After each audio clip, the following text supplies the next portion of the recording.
Hi hello నమస్తే, welcome back to iDream media. ఈరోజు మనతో ఉన్నారు ఆంఫీస్ సర్టిఫైడ్ మ్యూచువల్ ఫండ్ డిస్ట్రిబ్యూటర్ అయిన పిఎస్ చంద్రశేఖర్ గారు. ముఖ్యంగా ఈరోజు ఎపిసోడ్లో మనం ఎస్ఐపి వర్సెస్ పీపీఎఫ్కి మధ్యలో ఉన్న డిఫరెన్స్ అండ్ ఏది బెటర్ అనేది తెలుసుకుందాం.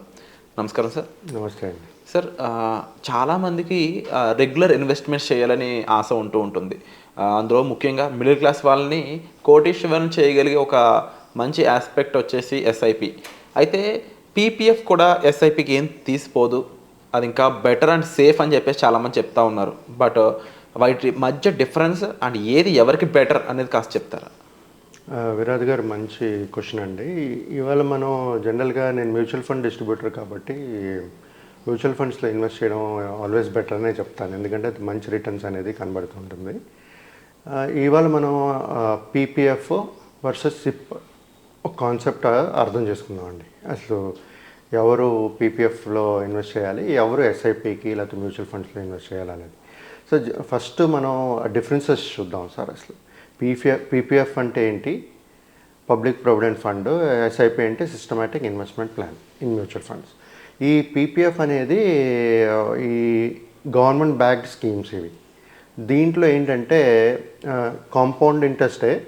కాంపౌండింగ్ ఇంట్రెస్టే ఇస్తుంటారు దీంట్లో. అంటే మీరు పెట్టిన అమౌంట్ మళ్ళీ ఎవ్రీ ఇయర్ కాంపౌండింగ్ అవుతుంటుంది, మంత్లీ కాంపౌండింగ్ చేస్తుంటారు. సిప్లో కూడా it's compounding effect, right? So కానీ ఇక్కడ ఏంటంటే మనకి పీపీఎఫ్లో 7.1% రిటర్న్స్ అనేది ఒక ఫిక్స్డ్ చేసి ఉంటుంది. అది ఫిక్స్డ్ చేసేటప్పుడు ఏంటంటే ఫిక్స్డ్ ఇంట్రెస్ట్ రేట్ అనేటప్పటికి ఒక గ్యారంటీడ్ రిటర్న్ ప్లాన్స్ అది, రైట్? ఎవరైతే ఈ సేఫ్టీ చూసుకుని ఈ గ్యారంటీడ్ రిటర్న్స్ చూస్తారో, ప్లస్ ట్యాక్స్ ఎగ్జంప్షన్, ట్యాక్స్ అనేది ఉండదు, ట్యాక్స్ ఎగ్జంప్టెడ్ అవుతుంది. ఇన్వెస్టెడ్ అమౌంట్ తర్వాత వచ్చిన ఇంట్రెస్ట్ అంతా tax exempted. But returns is around 7.1%.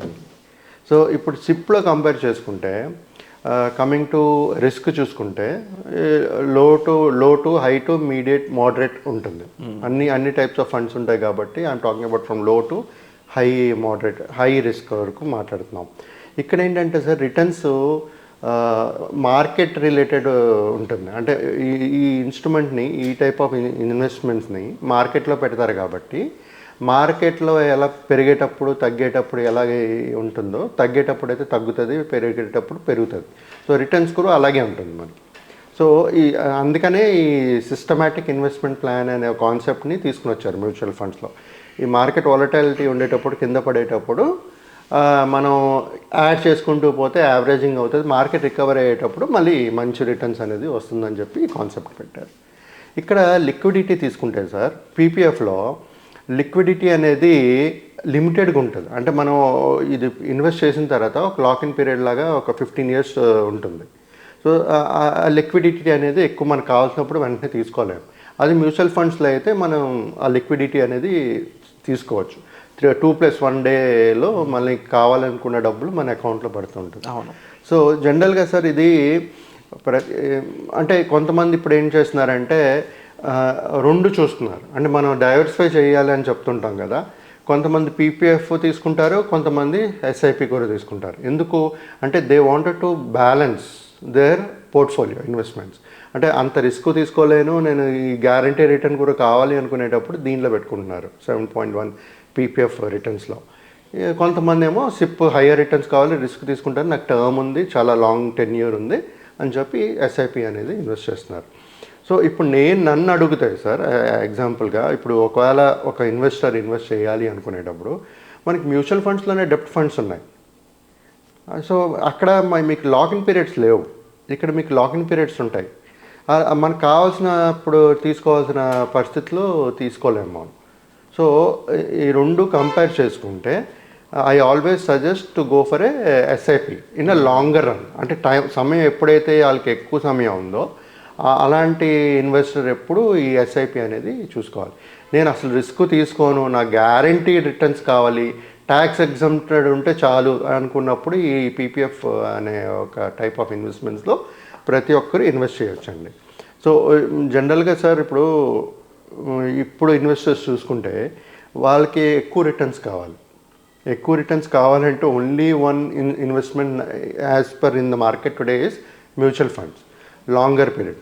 Shorter period అయితే సమ్ పీపుల్ ఆర్ ట్రేడింగ్, అది మరి ఎంతవరకు వస్తుందో లేదో నాకు తెలియదు. I heard 95%, more than 95% have lost money in trading. Equity stocks కొన్న వాళ్ళు మేబీ ఉండొచ్చు, లాంగర్ పీరియడ్లో ఉండొచ్చు, బట్ వాళ్ళు సెలెక్ట్ చేసుకున్న స్టాక్స్ కరెక్ట్ అయి ఉండాలి. అండ్ అది మ్యాక్సిమం దానికి కూడా ప్రాబిలిటీ తక్కువ ఉందని చెప్పొచ్చు. అవును, ఎందుకంటే ఇప్పుడు నేనే చూస్తున్నాను సార్, చాలా రికమెండేషన్స్ ఇస్తుంటారు టీవీలో, అది టార్గెట్ ఇది, స్టాప్ లాస్ ఇది, ఇదని ఇస్తుంటారు, మనం కొంటూ ఉంటాం, కానీ టచ్ అయ్యే ఛాన్సెస్ చాలా తక్కువ చూశాను నేను చూసింది చెప్తున్నాను, మరి మిగతా వాళ్ళు చూసింది నాకు తెలియదు కానీ, but what I saw I'm talking about it.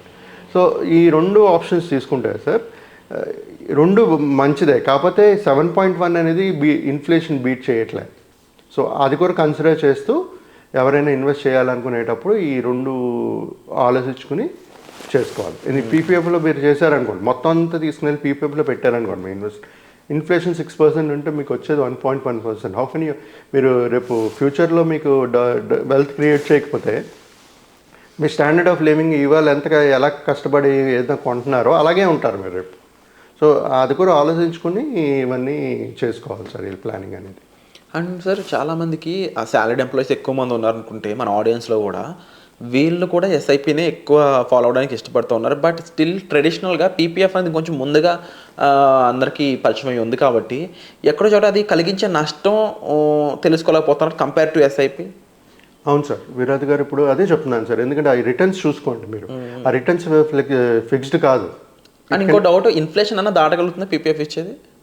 Inflation అదే సార్ 7.1, మనకి ఇన్ఫ్లేషన్ 6, ఎలా దాటుతారు అంటే 1.1%లో మనం వెల్త్ క్రియేట్ చేయలేం కదా.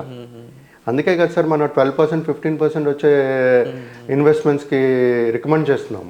ఇన్ఫ్లేషన్ బీట్ చేస్తూ మీకు ఒక వెల్త్ క్రియేట్ చేసుకోవాలంటే కనీసం దాని మీద ఒక 6-7% రిటర్న్స్ వస్తేనే మీకు ఆ వెల్త్ అనేది క్రియేట్ అవుతుంది. అంటే ఖర్చులు 50 రూపాయలు ఉన్నాయంటే పీపీఎఫ్ 60 రూపాయలు ఇస్తుంది, బట్ మ్యూచువల్ ఫండ్స్ 120 రూపాయలు ఇస్తుంది. సో ఆ డిఫరెన్స్ తెలుసుకుని ఇన్వెస్ట్ చేయాలి సార్, చాలా ఇంపార్టెంట్. ఎందుకంటే ఈరోజు పీపీఎఫ్లో ఇన్వెస్ట్ చేసి ఉండొచ్చు, బట్ ఫ్యూచర్లో అది వెల్త్ క్రియేట్ చేయకపోతే అప్పుడు మీకు రియలైజ్ అవుతారు, అప్పుడు by the time you have lost the time. అవును సార్, టైమ్ ఈజ్ మనీ అంటారు కదా. Very true sir. ఎందుకంటే ఒకప్పుడు రెంట్లు ఏంటి అంటే, ఒక 10 ఏళ్ల క్రితం రెంట్ల పరిస్థితి ఏంటి, ఇప్పుడు హైదరాబాద్లో ఉన్న రెంట్ల పరిస్థితి ఏంటి, లేకపోతే ఒకప్పుడున్న ఎఫ్ఎంసీజీ ప్రొడక్ట్స్ లేకపోతే నిత్యావసర వస్తువుల యొక్క ధరలు ఏంటి, ఇప్పుడు ఏంటి చూసుకున్నట్లయితే మనకు అర్థమవుతూ ఉంటుంది మనం ఎంత జాగ్రత్త పడాలి అనేది. ఆ రకంగా చూసుకున్నట్లయితే క్లియర్ ఆన్సర్ అనేది ఇక్కడ ఇవ్వడం జరుగుతుందని మీకు పిఎస్ చంద్రశేఖర్ గారి చేత ఎస్ఐపి వర్సెస్ పీపీఎఫ్లో. అయితే స్టిల్ మీకు ఇంకా ఏ డౌట్స్ ఉన్నా సరే మీరు కామెంట్ సెక్షన్లో మెన్షన్ చేయండి. అండ్ మీకు ప్రాపర్ గైడెన్స్ కావాలి ఇన్వెస్ట్మెంట్కి సంబంధించి అనుకున్నట్లయితే డిస్ప్లే అవుతున్న నెంబర్స్ కాల్ చేసి మీరు సార్ని కాంటాక్ట్ చేయొచ్చు. Thank you so much sir. Thank you అండి.